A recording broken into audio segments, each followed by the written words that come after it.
seen avocat fekkewu ko tere leen làkk wolof aussi surtout parce que nee nañ amuñu woon ku leen traduiral li nga xam ne ni moo di les propos yu procureur bi tey 30 jours la ñu am foofee ca Maroc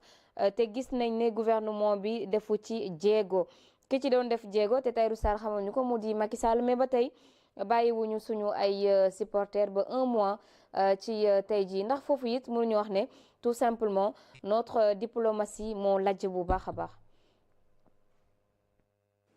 C'est le symbole d'un État faible et pas faible avec Pastef. L'État du Sénégal, par rapport à la protection de ses enfants, s'est toujours montré faible. ci ñaata dëcc wala suñu mbokk yu wàññeeku ci diaspora bi laa dem ci àddina bi du benn du ñaar du ñett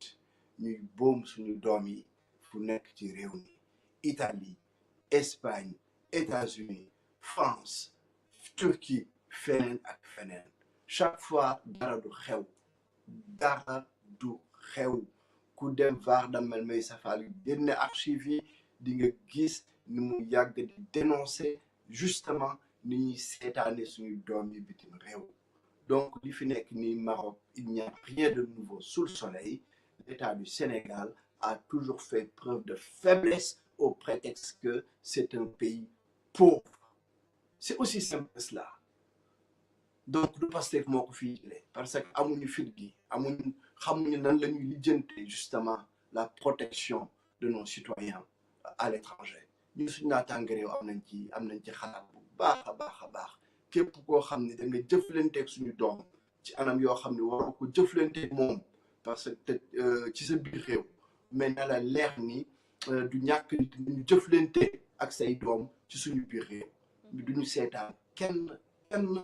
di fowe ay sénégalais kenn di fowe bakkanu doomu Sénégal yi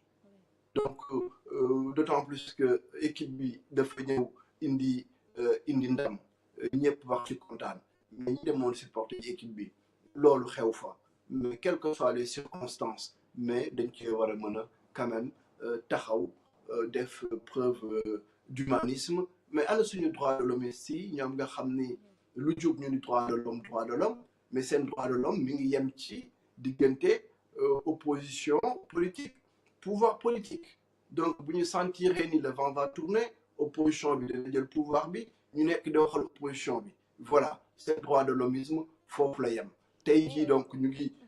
tey ay citoyens sénégalais fële Maroc mais ndax dégg nañ leen ci ñuy wax duñ ci wax parce que tout ça c'est des bëgg naa ñu wax ko ci moo di à part ñi nga xam ne ñooy xeex les droits de l'homme le premier ministre bi yore wàllum étranger mu di Cheikh Niang sànq ni àdduna ci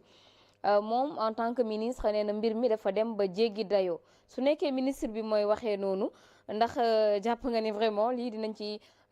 suñu supporters yi fii ak ay fan yu néew dinañ leen génne c'est le ministre bi nga xam ne nii moo yoru wàllum étranger moo waxee noonu nee na mbir mi dafa jéggi dayoo muy mel ni suñu diplomatie bi en tout cas jéemul dara concernant les C18 supporters.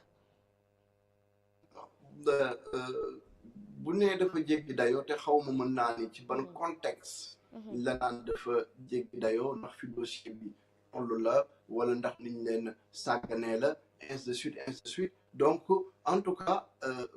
ñun ay dafa jéggi dayoo du loolu la ñuy xaar dañu soxla ay éléments yoo xam ni nit ñi mën nañ ci teg seen loxo xam ni sénégalais yi bu ñu leen téyee mais ci motif bii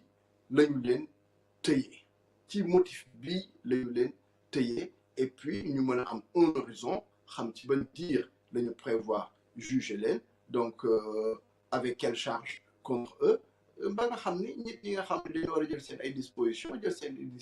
ñi nga xam ne bëgg nañ leen taxaw leen mais que suñu diplomatie moom ndërmeelu na ko loolu kenn waxatu ko bu ñu fàtte di nag sama doomu baay bi jot na fee jaar au ministère des Affaires étrangères moom aussi ku nekk gis na liggéey bi nga xam ni wala boog mën naa ni li fa jotoon a des akus néew suuxal bu mu ko suuxale Donc vraiment c'est pas simplement le ministère des Affaires étrangères,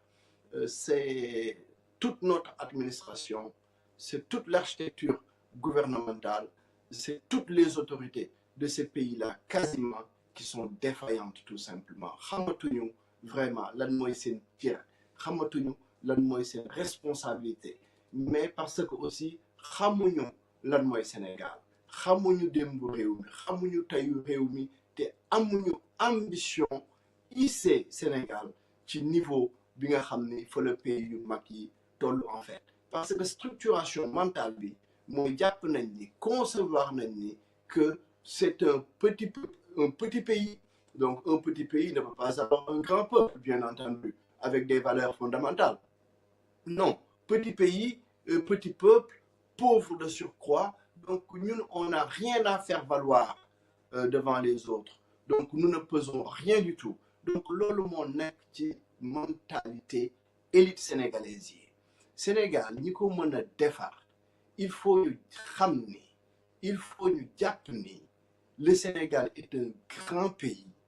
un grand peuple. Il y a les valeurs fondamentales qui font justement ces grands peuples-là loolu ñi mu habité bu ñu jëlee pouvoir, ils vont travailler dans ce sens-là.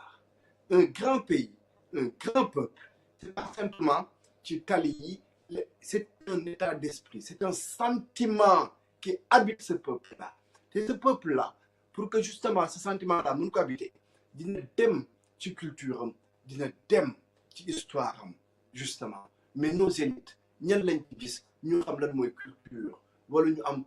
une légère appétence même pour l'histoire de leur pays. Mais ñoom ñëpp bu ñu sañoon kenn du tudd histoire, kenn du tudd culture, naar la ñuy doon wala leneen la ñuy doon. Mais li fi xew nii c'est juste des conséquences en fait. Li ñuy gis ñëpp c'est des conséquences. Conséquences yooyu yëpp c'est le mépris que nous éprouvons pour nous-mêmes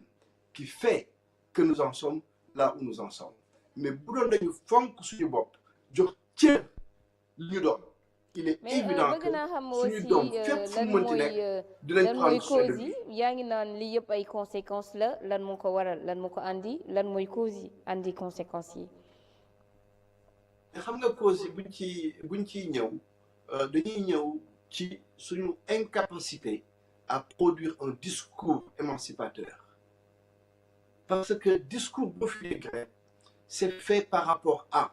c'est fait en réaction à.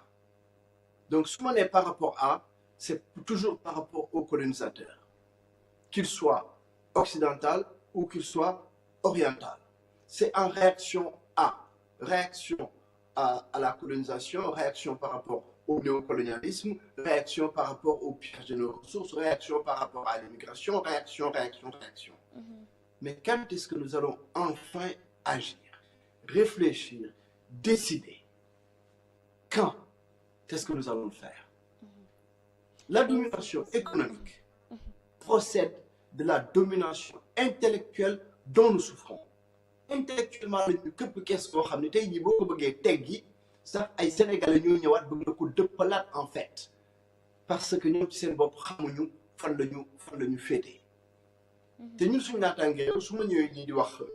le discours de cette façon-là, ñii seetaan du ñu yaakaar ni c'est juste une répétition li nga xam ni moom la fi ñeneen ñi doon def, le panafricanisme suñu naataangee réew pour chaque point donné dañ ci réfléchir, une réflexion approfondie boo xam ni ëllëg ak sibir bu yàlla tuddoon ci ñun ak fal du ñu ñëw di lambatu parce que package yi pare nañu li ci des mooy